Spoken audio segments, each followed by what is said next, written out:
bedo matin nikech ka sani koro osechungu manyiso ni K minus igolo ndalo 120 gole 30 manyiso ni dog ndalo 90 to mar mondo muchak nono chakre higa mar 2017 mano higni 8 mosekadho to waseneno rochruok kaka osebedo kata mana higa ne kende higa mokalo e kind higni mamoko donno ka udhi bedo gi ting' ahinya kata mana ndalo 90 go nyal dhi en ting' maduong' samoro maybe ko bio yienwa ni mkoro wadhi mbele samoro jok manyicho keto wa aputni nyalo neno ni nitiere ndalo moko molalgo kinyalo medwa but pile komi tich la ma omiwa aputni ikwonge timo minyalo koro kochopo chieng' mano ndalo onego rumno eka jogo manoketo we office nyalo wacho ni jogi no wito ndalo makama kane pod ji nie do koro samoro ginyalo medo koro ok wanyalo wacho ni sani ok wanyalo wacho nikech mokwongo konge kata ibiro yieno wadhi mbele but wanyalo wacho ni ka do osebiro winjo wachni mowacho ni koro nyalo dhi mbele ma oler gik ma ji paro ni to ma ji nigo wach aputni to samoro ji wak nyalo bedo ni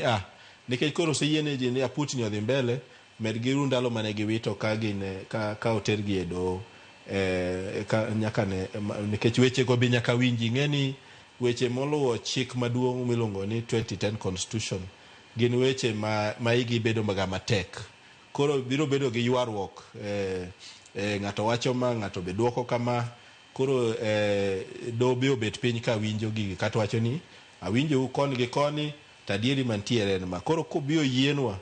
ni mondo wadhi mbele gi tijno tapani kawa biro watimo kuom ndalo mabiro dongo to kaluwore gi tich ma samoro pod biro bedo nodong' inyalo medwa ndalo moko kaka jok michoketo office nyalo dwaro. Tigeni suba jatend piny Kenya mane William Ruto orwako higni 3 ya PC mano mar jumani to seyo osebedo koyudo bende puoch bende osebedo koyudo achiel kuom seyo ma bende jatend piny Kenya osebedo kayudo en ni chakre ne donje telo higa mar 2022 higa mar 2022 nyaka sani aput mosebedo kochugo task forces nyaka sani gin moheo 10 makoro maruni e the latest one to task force baka mago bende osebedo ka iseyo ne gimwoni menda mathoth erini nyisa ni nunjo kanya 18 mamoko mabende ndoko chamo mumelela bende nyakwara mga jongo nyal bedo ni ng'e manyiso ni nyalo bedo members kata more than 20 jakom chamo siling 1000 mani wacho ni allowance per sitting jakom gi jalupne un kaka jokanya siling 4000 pod ntiere marupurupu mamoko to kinde ka kinde kata task force mamoko wanno ka giseketo kata mana ka usechiwo report bende ok ketgi e tim ponono ni doho chungu maruni akeni nene yo machal nade. Yes, inyawacho ni kero se loso aput mang'eny ing'eni kiwacho na par to ne higni osebedo higni ndalo higni 3 mano nyiso ni higa ka higa dhi mana aput 3 gi nus or gi bathe of course aput ok nyal bedo nus but on average ing'eni nitiere gik mang'eny malware lwet office mar ker wan kaka jogo manondiko chik maduong' kane wan Bomas higa mar 2004 ne watemo loso constitutional commissions mamoko kuom gi wacho kaka Kenya National Commission on Human Rights mabiro timo gik ma specialized nikech jo Kenya ne nigi ywak ni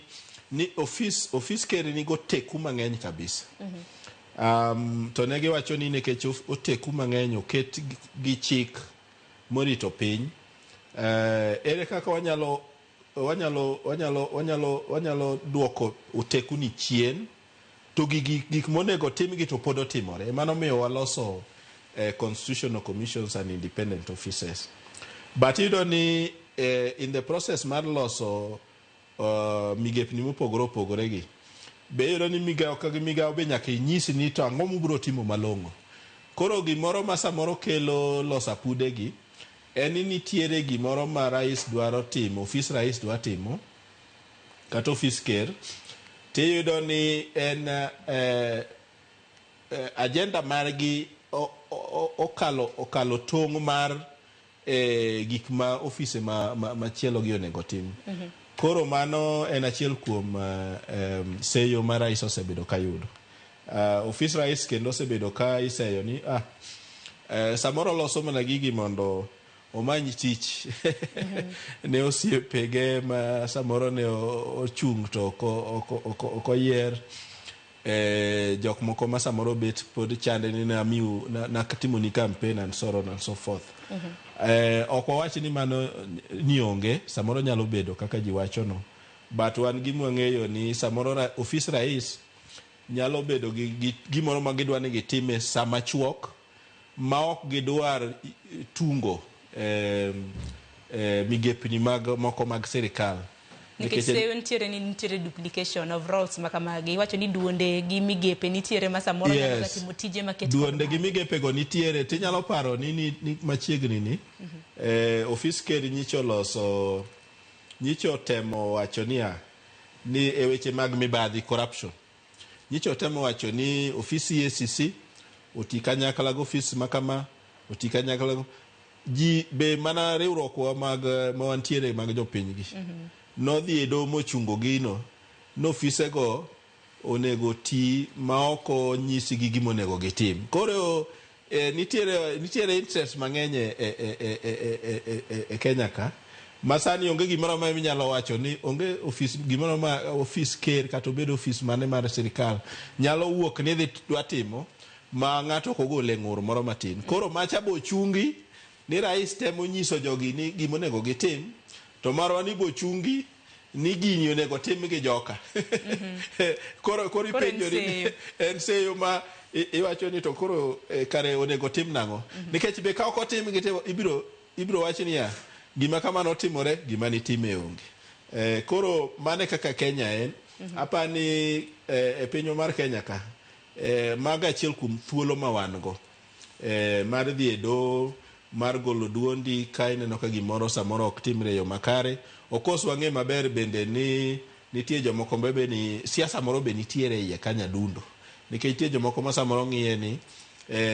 samoro ka ker oyiero kaka put makoro ketwani to gimane kamoro mane seyo nyalo wuok koro losi.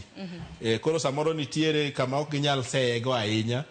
kochopo yiero mar 2027. To inyalo mana yieri koda Suba